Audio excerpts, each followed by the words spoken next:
യുഎസിന്റെ അന്തിമ മുന്നറിയിപ്പിനെ അവഗണിച്ച് വീണ്ടും ചെങ്കടലിലെ കപ്പലുകൾക്കു നേരെ ഡ്രോൺ ആക്രമണം നടത്തി യമനിലെ ഹൂതികൾ. യമനിൽ നിന്ന് വിക്ഷേപിച്ച സായുധ ഡ്രോൺ യുഎസ് നാവികസേനയുടെയും ചെങ്കടലിലെ വാണിജ്യ കപ്പലുകളുടെയും ഏതാനും മൈൽ അടുത്തുവരെ എത്തി. ഇവയെ യുഎസ് നാവികസേന തകർത്തു. ആക്രമണം അവസാനിപ്പിച്ചില്ലെങ്കിൽ സൈനിക നടപടി നേരിടാനുള്ള മുന്നറിയിപ്പ് യുഎസും സഖ്യരാജ്യങ്ങളും ഇറാൻ പിന്തുണയുള്ള ഹൂതികൾക്ക് നൽകിയിട്ടുണ്ട്. എന്നാൽ ഇത് കാര്യമാക്കാതെയാണ് ആക്രമണം. ചെങ്കടലിൽ സംഘർഷം പൊട്ടിപ്പുറപ്പെട്ടതിനു ശേഷം ആദ്യമായാണ് ഹൂതികൾ ആളില്ലാ ഉപരിതല കപ്പൽ അല്ലെങ്കിൽ USV ഉപയോഗിക്കുന്നതെന്ന് മിഡിൽ ഈസ്റ്റിലെ US നേവി ഓപ്പറേഷൻസ് മേധാവി വൈസ് അഡ്മിറൽ ബ്രാൻ കൂപ്പർ പറഞ്ഞു. ഹൂതികളുടെ മാരിടൈം ആയുധ ശേഖരത്തിന്റെ പ്രധാന ഭാഗമാണ് USVകളെന്നും യമനിലെ യുദ്ധത്തിൽ ഇടപെട്ട സൗദി സഖ്യസേനയ്ക്കെതിരായ മുൻ യുദ്ധങ്ങളിൽ ഇവ ഉപയോഗിച്ചിരുന്നതായും മിസൈൽ വിദഗ്ധനും ഇന്റർനാഷണൽ ഇൻസ്റ്റിറ്റ്യൂട്ട് ഫോർ സ്ട്രാറ്റജിക് സ്റ്റഡീസിലെ റിസർച്ച് ഫെലോയുമായ ഫാബിയൻ ഹിൽസ് പറഞ്ഞു. ഹൂതികളുടെ USVകളിൽ ഭൂരിഭാഗവും യമനിൽ അസംബിൾ ചെയ്തിരിക്കാനാണ് സാധ്യത. എന്നാൽ ഇവയിൽ പലതിനും കമ്പ്യൂട്ടറൈസ്ഡ് ഗൈഡൻസ് സിസ്റ്റം പോലുള്ള ഇറാനിൽ നിർമ്മിച്ച ഘടകങ്ങൾ ഘടിപ്പിച്ചിട്ടുണ്ടെന്ന് ഹിൻസ് പറയുന്നു. ബുധനാഴ്ച യുഎസും ഓസ്ട്രേലിയയും Bahrain, Belgium, Canada, Denmark, Germany, Italy, Japan, Netherlands, New Zealand,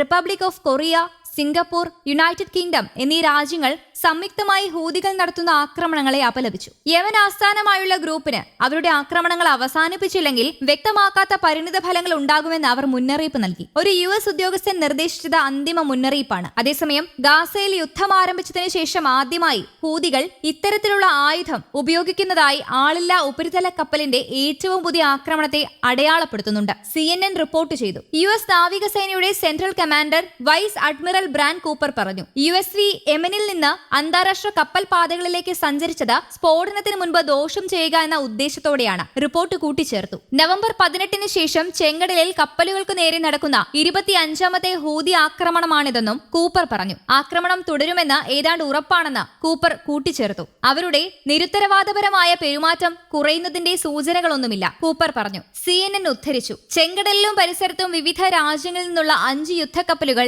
നിലവിലുണ്ടെന്ന് കൂപ്പർ പറഞ്ഞു. ചെങ്കടൽ കടത്തിവിടുമ്പോൾ വാണിജ്യ കപ്പലുകളുമായി നാവികസേന പതിവായി ആശയവിനിമയം നടത്തുന്നുണ്ടെന്നും അദ്ദേഹം പറഞ്ഞു. എപ്പോൾ ട്രാൻസിറ്റ് ചെയ്യണം, എപ്പോൾ ട്രാൻസിറ്റ് ചെയ്യരുത്, എവിടേക്കാണ് ട്രാൻസിറ്റ് ചെയ്യണം, അതെങ്ങനെ ചെയ്യണം, ഞങ്ങളുമായി എങ്ങനെ ആശയവിനിമയം നടത്തണം എന്നതിനെക്കുറിച്ചുള്ള മികച്ച സമ്പ്രദായങ്ങളുടെ കാര്യത്തിൽ ഞങ്ങൾ ധാരാളം ഉപദേശങ്ങൾ നൽകുന്നു, കൂപ്പർ കൂട്ടിച്ചേർത്തു. അങ്ങേയറ്റം നിരുത്തരവാദപരമായ പെരുമാറ്റമാണ് ഹൂതി വിമതരുടെ ഭാഗത്തുനിന്ന് ഉണ്ടാകുന്നതെന്നും പ്രദേശത്തുകൂടി കടന്നുപോയ കപ്പലുകൾക്ക് നേരെ 25ഓളം തവണ ഹൂതി വിമതർ ആക്രമണം നടത്തിയിട്ടുണ്ടെന്നും US നാവികസേന വൈസ് അഡ്മിറൽ ബ്രാൻ കൂപ്പർ പറഞ്ഞു. ഹൂതി വിമതർക്കെതിരെ അമേരിക്കയുടെ നേതൃത്വത്തിൽ ബ്രിട്ടൻ, ജപ്പാൻ തുടങ്ങി 12 രാജ്യങ്ങൾ കഴിഞ്ഞ ദിവസം സംയുക്ത പ്രസ്താവന പുറപ്പെടുവിച്ചിരുന്നു. ചെങ്കടൽ വഴി കടന്നുപോകുന്ന കപ്പലുകൾക്ക് നേരെയുള്ള ആക്രമണം അവസാനിപ്പിച്ചില്ല എങ്കിൽ ഗുരുതരമായ പ്രത്യാഘാതങ്ങൾ നേരിടേണ്ടി വരുമെന്നായിരുന്നു മുന്നറിയിപ്പിൽ പറഞ്ഞിരുന്നത്. ഇതിന് തൊട്ടുപിന്നാലെയാണ് അമേരിക്കയുടെ കപ്പലുകൾക്ക് നേരെ ആക്രമണ ശ്രമം നടന്നത്. കഴിഞ്ഞ നവംബർ 19 മുതലാണ് ചെങ്കടലിൽ ഹൂതി വിമതർ വാണിജ്യ കപ്പലുകൾക്ക് നേരെ ആക്രമണം നടത്താൻ ആരംഭിച്ചത്.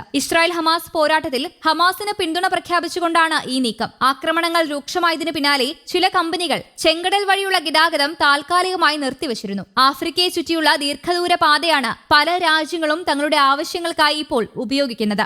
News desk, Kerala Kaumudi.